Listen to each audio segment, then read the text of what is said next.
Kristiana dari kelas 4 PGSD A1 NIM 404. Kali ini saya akan menjelaskan mengenai materi model pembelajaran Inquiry Based Learning. Yang pertama, pengertian model pembelajaran Inquiry Based Learning. Inquiry yang dalam bahasa Inggris inquiry berarti persoalan atau pengecekan, penyelidikan. Inquiry sebagai suatu proses universal yang dicoba manusia untuk mencari ataupun menguasai data.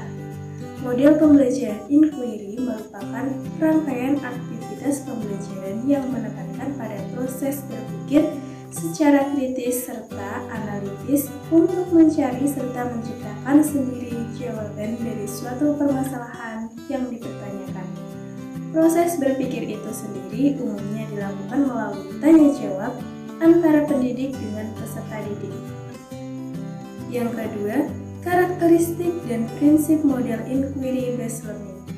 Terdapat beberapa hal yang menjadi karakteristik utama model pembelajaran Inquiry Based Learning, yaitu yang pertama, model pembelajaran Inquiry Based Learning menekankan pada aktivitas peserta didik secara maksimal guna mencari dan menemukan, yang artinya peserta didik ditempatkan sebagai subjek belajar. Yang kedua, seluruh kegiatan yang dilakukan peserta didik diarahkan untuk mencari serta menemukan jawaban sendiri dari suatu yang dipertanyakan.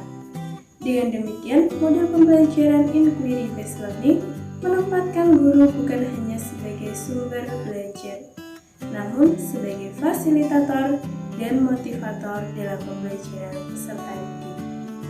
Yang ketiga, tujuan dari penggunaan model pembelajaran Inquiry Based Learning yaitu mengembangkan kemampuan berpikir secara sistematis, logis, dan kritis. Selain itu, prinsip-prinsip dari model pembelajaran Inquiry Based Learning yaitu yang pertama, berorientasi pada pengembangan intelektual. Tujuan utama dari pembelajaran inquiry adalah pengembangan kemampuan berpikir. Dengan demikian, pembelajaran ini selain berorientasi kepada hasil belajar, juga berorientasi pada proses belajar. Prinsip yang kedua yaitu prinsip interaksi. Proses pembelajaran pada dasarnya adalah proses interaksi, baik interaksi antara siswa maupun interaksi siswa dengan guru, bahkan interaksi antara siswa dengan lingkungan. Pembelajaran sebagai proses interaksi berarti menempatkan guru bukan sebagai sumber belajar, namun sebagai pengatur lingkungan atau pengatur interaksi itu sendiri. Dan yang ketiga, prinsip bertanya.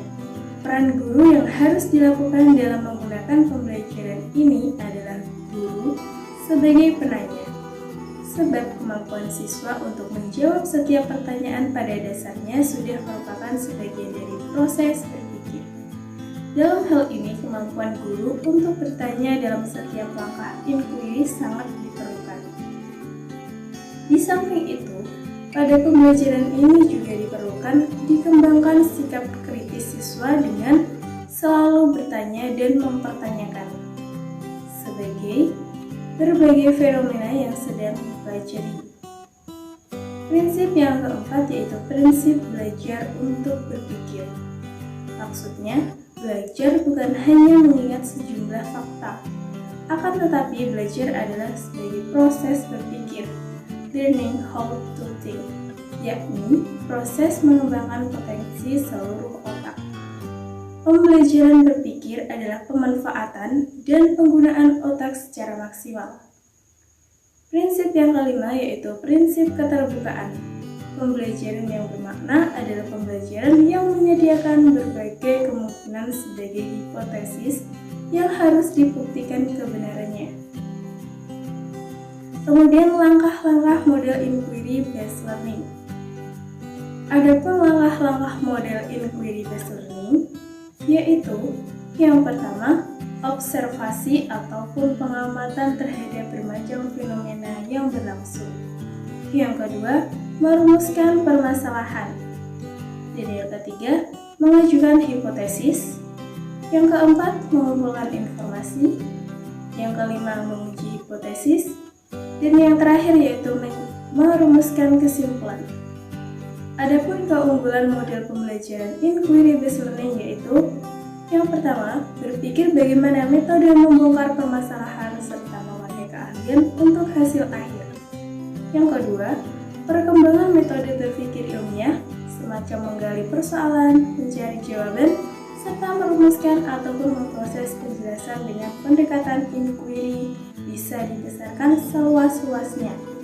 Dan yang ketiga, dapat melatih anak untuk belajar sendiri dengan positif sehingga dapat meningkatkan pembelajaran demokrasi.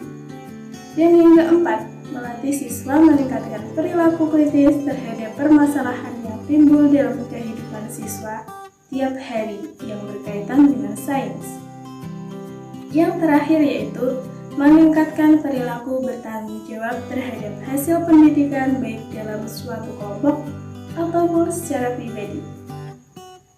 Adapun kelemahan dari pola pembelajaran inquiry based learning ini merupakan yang pertama, pendidikan dengan model pembelajaran inquiry membutuhkan kecerdasan anak yang besar.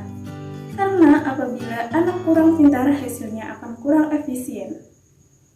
Dan yang kedua, serta model ini tidak sesuai diterapkan pada kelas-kelas rendah.